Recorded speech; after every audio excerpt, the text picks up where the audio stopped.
Madam আমার একটু খাওন দেন না। এই এখান থেকে যা তো।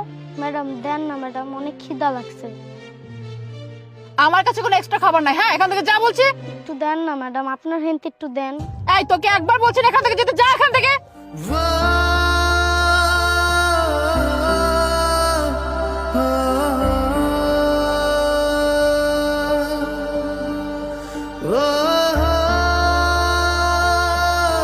ম্যাডাম আমি এখন আপনার গাড়িটা মুইসা দিছি, আমার এখন একটু খাওন দেন না। এই তোদের মতো ছোট লোক ফকিনীদের জন্য না একটু শান্তিতে খাবার খাওয়া যায় না। খাবার খাইতে গেলে হা করে শুধু তাকায় থাকিস। এই ধর নে, যা এখান থেকে। চত্বশো খাওয়া জানি কোথাকার। এই দাঁড়া।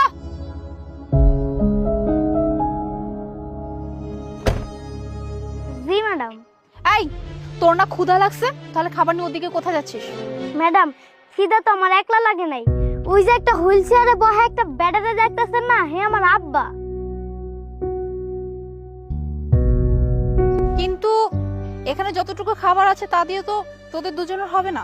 হ্যাঁ ম্যাডাম হয়ে যাইব। কি ব্যাপার, তোমার খাওয়া হয়েছে? খেতে আর কোথায় পারলাম বলো? কেন, কি হয়েছে? এই দেখো না, এই ছেলেটা আমি যখন খাবারটা খাচ্ছিলাম এসে বারবার খাবারটা চাচ্ছিল। পরে গিয়ে গাড়িটা মুছলো, এসে বললো যে এখন তো খাবারটা দিতে পারেন। পরে কি করবো, বাধ্য হয়ে খাবারটা দিয়ে দিলাম। এই ছেলে, কি সমস্যা তোরা? তুই ওর খাবারটা নিয়েছিস না? এই রাখো, শুধু শুধু ওকে কিছু বলতে হবে না। ওর বাবা নাকি ভিখারি, ভিক্ষা করে, আর সকাল থেকে নাকি ও একটা টাকাও পায় নাই। তাই তো আমার কাছে এসে এত আকুতি মিনতি করলো একটু খাবারের জন্য, তাই তো বাধ্য হয়ে খাবারটা দিলাম। ও তাই নাকি? ওর বাবা কোথায়? ওই যে ওর বাবা, ওই যে দেখো হুইল চেয়ারে বসা। আচ্ছা চলো তো গিয়ে দেখি ব্যাপারটা কি। হ্যাঁ ঠিক আছে, চলো তো গিয়ে দেখি কি অবস্থা।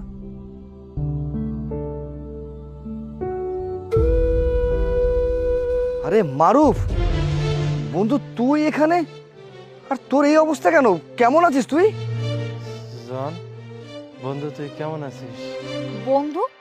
এই কিসের বন্ধু? হ্যাঁ আমি তো কিছু বুঝতেছি না। মুনা, আসলে তুমি বুঝতে পারবে না, কারণ তুমি ওকে হয়তো চেনো না। মারুফ হচ্ছে আমার ছোটবেলার বন্ধু। তুমি জানো আজকে আমি যে পর্যায়ে আছি এই সব কিছুর অবদান হচ্ছে মারুফের। একটা সময় ছিল আমার কাছে খাওয়ার মতো কোনো টাকা ছিল না, টাকার অভাবে আমার পড়াশোনা সবকিছু বন্ধ হয়ে যাচ্ছিল। সেই সময় আমার এই বন্ধু আমাকে সাহায্য করেছে, সাহায্যের হাত বাড়িয়ে দিয়েছে বলে আজকে আমি এই পর্যায়ে দাঁড়িয়ে আছি। কিন্তু ভাগ্যের কি নির্মম পরিহাস দেখো, আজকে ওর এই অবস্থা, পঙ্গু হয়ে হুইল চেয়ারে বসে আছে। কিন্তু বন্ধু, তোর এই অবস্থা হলো কি করে? জানি না রে বন্ধু, গত 1 বছর আগে হঠাৎ করে ব্যবসাটায় লস খাইলাম। তারপর আস্তে আস্তে শরীরে অসুস্থ হওয়া শুরু হইলো। এখন আর চলবারও পারি না, এইভাবে রাস্তাঘাটে বসে থাকি। খোলায় যে দুগ্গা নিয়ে এসে দেয় এই খাই। বন্ধু, তোর আর ভিক্ষা করতে হবে না আজকের পর থেকে, কারণ তোর কারণে আজকে আমি যে পর্যায়ে দাঁড়িয়ে আছি না, আল্লাহর রহমতে অনেক ভালো আছি। শোন, আমার যে ব্যবসাটা আছে আজকে থেকে তুই তার একটা সাইড দেখবি। চল, তুই চল আমার বাড়িতে চল, আয়।